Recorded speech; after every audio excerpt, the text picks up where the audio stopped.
আমাকে হঠাৎ করে স্টেজে তুলে দিয়েছে বলার জন্য।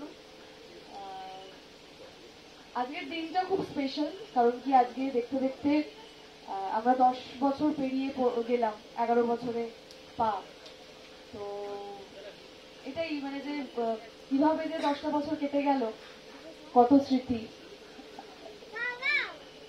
তো যেটা কবিতা কৌশিকদা বললো যে আজকের দিনে অনুষ্ঠানটা এখানে করার কারণটা নিয়ে, ছোট থেকে বড় হয়েছি আমি এখানে। একটা এই দেশমুখা গ্রামটা, দেশমুখাটা আমাদের সবার কাছে একটু স্বপ্নের গ্রাম।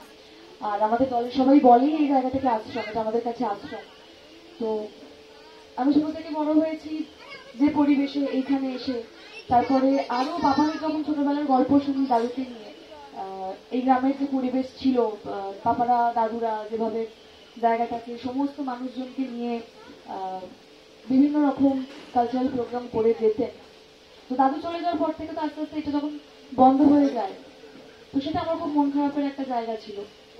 সেখান থেকেই মনে হওয়া যে এখানে যতটুকু আমরা পারবো সেই রকম ভাবে যদি এখানে এই আমাদের উঠোনে আবার সেই রকম অনুষ্ঠানগুলো করা যায়, অন্তত একটা দিন তো বাড়িটা আবার ভরে থাকবে আগের মতো।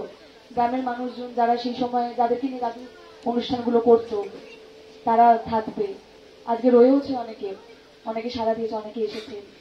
পরপর এই 3 বছর এই অনুষ্ঠান হচ্ছে, তো এই যে সবাই আসছে এটাই পাওয়া, এটাই। আর আজকে দলের জন্মদিন, সাথে আমাদের দলের কান্ডারিরও জন্মদিন।